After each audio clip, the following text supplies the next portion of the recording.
그런 다음에 보너스 그룹에 있는 사람들과 이제 컨트롤 그룹에 있는 사람들이 각각 6시간에서 8시간 정도, 그러니까 하루 정도 그러니까 업무를 수행을 하고요. 그 다음에 이제 예를 들면 그 다음 날 보너스 그룹에 있던 사람들이 이번엔 컨트롤 그룹으로 가고 이제 컨트롤 그룹에 있던 사람들이 이번엔 보너스 그룹으로 갑니다.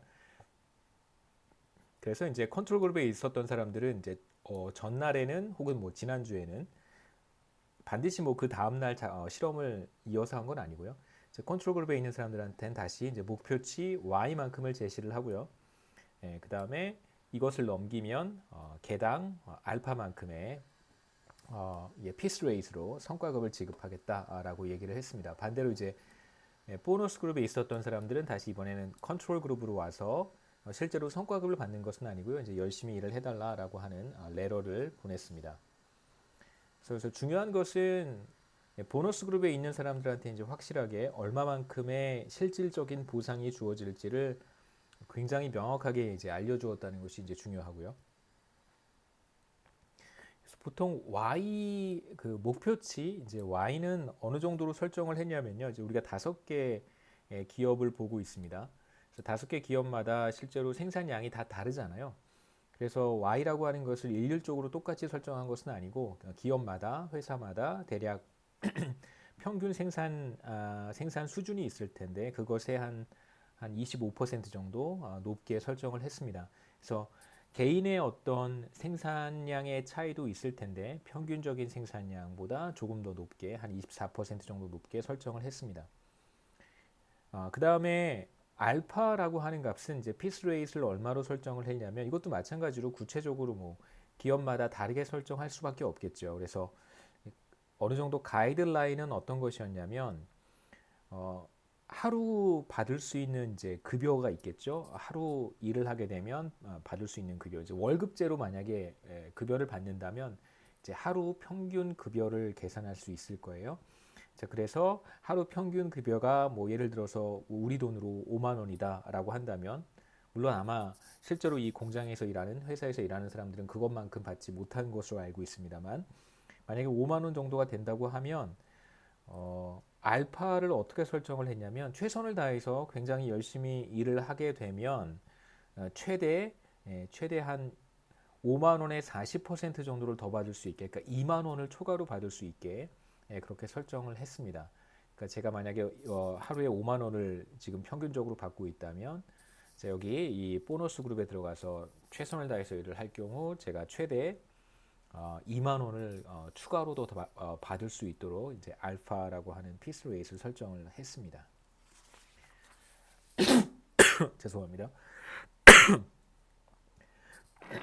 자, 어떤 일을 수행해야 되냐면 자, 태스크는 기본적으로 이렇게 성과를 개별 성과를 측정할 수 있는 태스크여야 되잖아요. 그러니까 누구와 함께 상호작용을 함께 일을 해서 성과를 내는 경우라고 한다면 개인의 성과를 측정하는 것이 사실 쉽지 않습니다만 여기에서는 그러한 문제를 피하기 위해서 자, 개인의 성과를 직접적으로 측정할 수 있도록 매우 독립적인 작업을 수행을 했고 보통 이렇게 서포팅 웍이라고 얘기를 하면요. 서포팅 웍은 그 생산 라인 같은 데서 서포팅 웍이라고 하면 직접적으로 생산 라인에 투입이 돼서 일을 하는 그런 사람은 아니고 뭐 예를 들면 옆에서 필요한 부품 상자를 생산 라인에 라인 워커한테 이렇게 갖다 준다든가 일종의 이제 보조 업무를 수행하는 사람들을 이제 서포팅 웍이라고 얘기를 합니다. 혹은 이제 제품이 완제품이 나온다면 그것들을 이렇게 검수하거나 혹은 뭐 이렇게 포장을 하거나 대체적으로 좀 부수적인 작업들을 하는 사람들을 서포팅 웍이라고 하고요.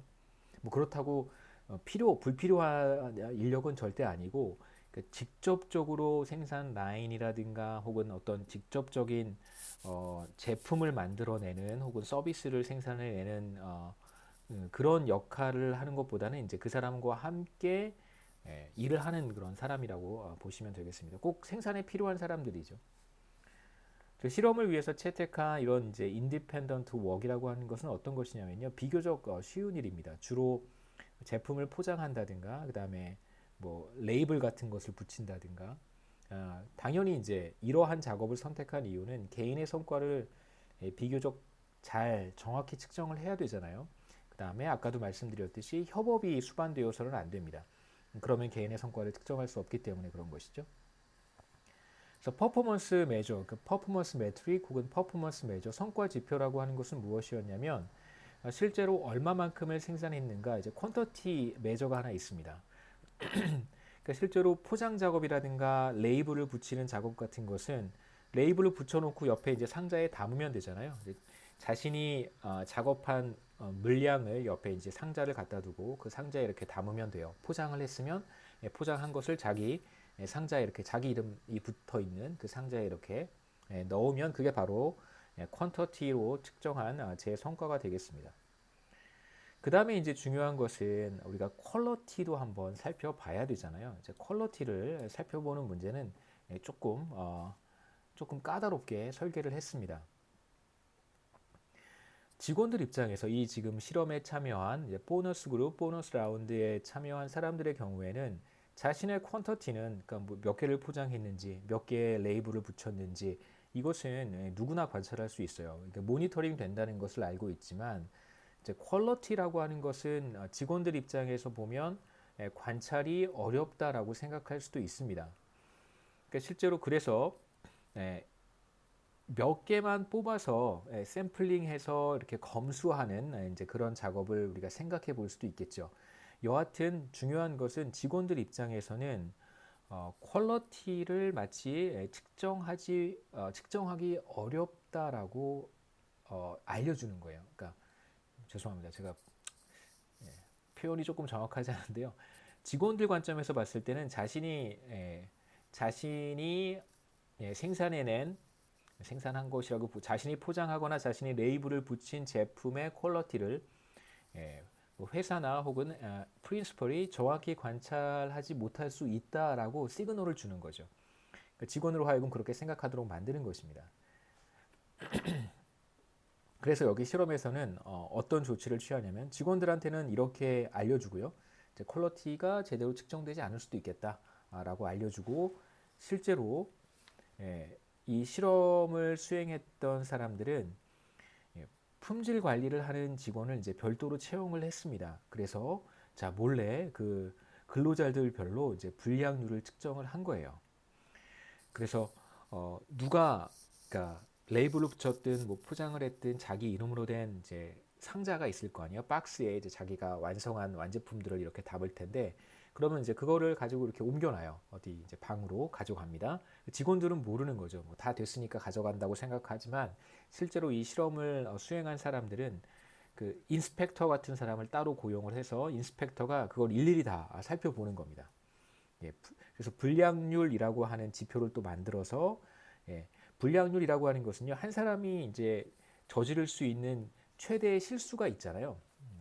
간단하게 한번 써보면 불량률이 또 중요한 지표이기 때문에 그러니까 최대의 실수 범할 수 있는 한 사람이 범할 수 있는 이제 최대의 실수가 있을 텐데 실수의 개수라고 한번 해볼까요? 편의상 뭐 실수가 정량적으로 우리가 정확히 몇 개라고 이제 말하기는 어렵지만 이제 실수를 우리가 대충 카테고라이즈 할 수 있잖아요. 어느 정도의 실수 우리가 범위의 변수이긴 하지만 개수를 우리가 환산할 수 있다고도 볼 수 있습니다. 최대 실수의 개수 가운데 실제로 저지른 실수가 얼마나 되는지를 이제 우리가 불량률이라고 한번 불러보겠습니다.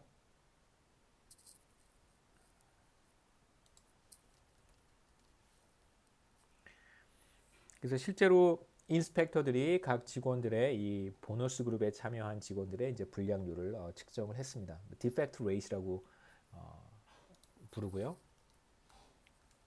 불량품이 디펙티브 아이템이잖아요, 그렇죠? 디펙트 레이트에서 이제 각 직원마다 불량률을 우리가 측정할 수 있습니다.